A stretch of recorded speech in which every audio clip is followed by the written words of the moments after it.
दिसंबर 2025 की ठंडी शाम।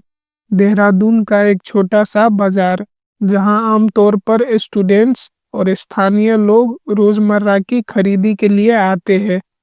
उसी बाजार में दो भाई, एंजल चाकमा और माइकल, घर का सामान लेने पहुंचे थे। यह उनके लिए एक सामान्य शाम थी, लेकिन उन्हें अंदाजा भी नहीं था कि अगले कुछ घंटे उनकी जिंदगी को हमेशा के लिए बदल देंगे। एंजल चाकमा, उम्र 24 साल, त्रिपुरा के उनाकोटी जिले से ताल्लुक रखता था। वह चाकमा ट्राइबल कम्युनिटी से आता था और देहरादून में एमबीए की पढ़ाई कर रहा था। उसका परिवार साधारण था, लेकिन देशभक्ति से जुड़ा हुआ। उसके पिता बीएसएफ में एक जवान थे, जो देश की सीमाओं की रक्षा करते हैं। एंजल पढ़ाई के लिए घर से दूर था, लेकिन उसने सपने बड़े देखे थे। वह मेहनती, शांत स्वभाव का और अपने फ्यूचर को लेकर सीरियस था। उसका छोटा भाई माइकल भी देहरादून में ही पढ़ रहा था। दोनों एक किराए के कमरे में रहते थे और लिमिटेड रिसोर्सेज के बावजूद अपने माता पिता का भरोसा तोड़ना नहीं चाहते थे। वे पढ़ाई पूरी करके अपने परिवार की हालत सुधारना चाहते थे। 9 दिसंबर की उसी शाम बाजार में उनकी मुलाकात 6 युवकों से हुई। ये सभी नशे की हालत में थे। पुलिस जांच और गवाहों के अनुसार इनमें से एक युवक यज्ञ अवस्थी था। जैसे ही एंजल और माइकल उनके पास से गुजरे, उन पर नस्ल और पहचान के आधार पर कमेंट किए जाने लगे। उन्हें चाइनीज मोमो जैसे शब्दों से बुलाया गया, जो नॉर्थ ईस्ट के लोगों के लिए अक्सर इस्तेमाल किए जाने वाले रेसिस्ट स्लर्स है। एंजल ने हालात को संभालने की कोशिश की। उसने बात करके मामला शांत करना चाहा, लेकिन नशे और नफरत से भरे दिमाग किसी तर्क को सुनने को तैयार नहीं थे। बहस जल्द ही हिंसा में बदल गई और अचानक माइकल पर मेटल के कड़े से हमला किया गया और वह घायल हो गया। अपने भाई को बचाने के लिए एंजल आगे आया, लेकिन उस वक्त यज्ञ अवस्थी के हाथ में चाकू था। इसके बाद जो हुआ वो महज झगड़ा नहीं, बल्कि एक जानलेवा हमला था। एंजल पर सिर, गर्दन, पीठ और पेट पर कई वार किए गए। चोटें इतनी गंभीर थी कि उसकी स्पाइनल कॉर्ड डैमेज हो गई। उसका एक हाथ और एक पैर पैरालाइज हो गया। खून से लथपथ एंजल जमीन पर पड़ा था, फिर भी वह अपने छोटे भाई को बचाने की कोशिश कर रहा था। हमलावरों ने किसी तरह की मदद नहीं की। वे मौके से मोटरसाइकिल पर फरार हो गए। सड़क पर दो भाई पड़े थे, एक गंभीर रूप से घायल और दूसरा सदमे में। स्थानीय लोगों की मदद से एंजल को अस्पताल पहुंचाया गया। उसे तुरंत आईसीयू में एडमिट किया गया। डॉक्टरों ने बताया कि उसे गंभीर हेड, नेक और स्पाइनल इंजरी है और उसकी हालत नाजुक बनी हुई है। इसके बाद माइकल ने अपने पिता को फोन किया।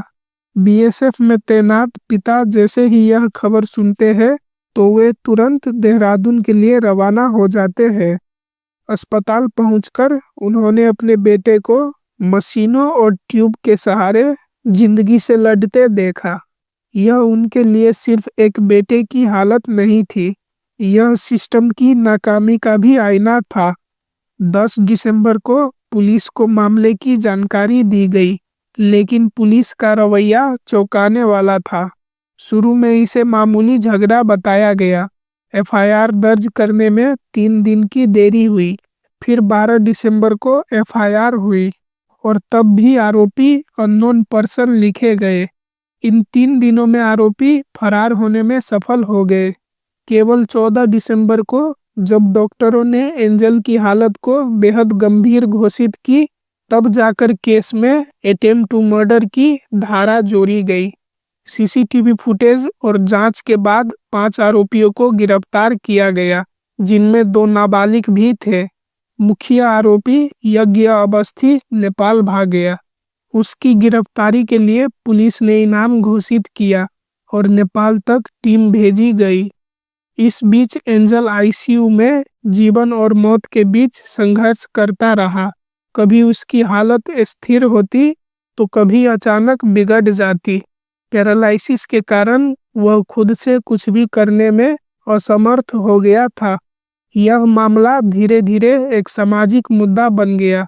पुलिस ने कहा कि इसमें कोई रेशियल एंगल नहीं है, लेकिन एफआईआर में खुद नस्लवादी स्लर्स दर्ज थे। नॉर्थ ईस्ट के लोगों में गुस्सा फैल गया।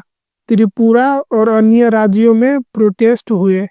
यह केस अब सिर्फ एंजल का नहीं रहा, बल्कि पूरे नॉर्थ ईस्ट की सुरक्षा और पहचान का सवाल बन गया। एंजल के पिता लगातार मीडिया के सामने आए।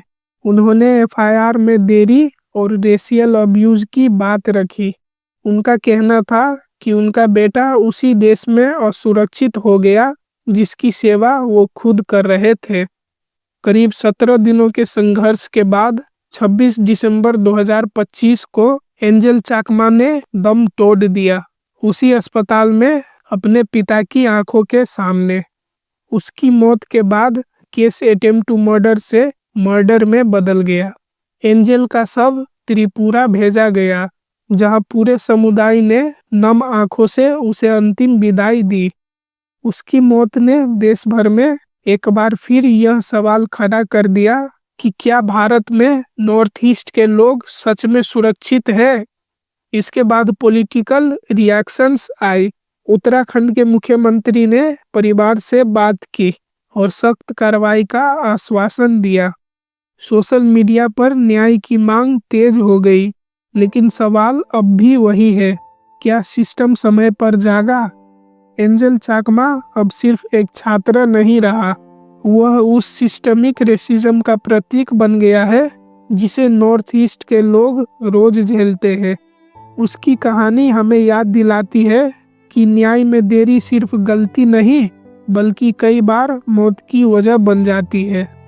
यह कहानी सिर्फ एक हत्या की नहीं है, यह एक चेतावनी है कि पहचान, रंग और रेस के आधार पर नफरत आज भी जान ले सकती है।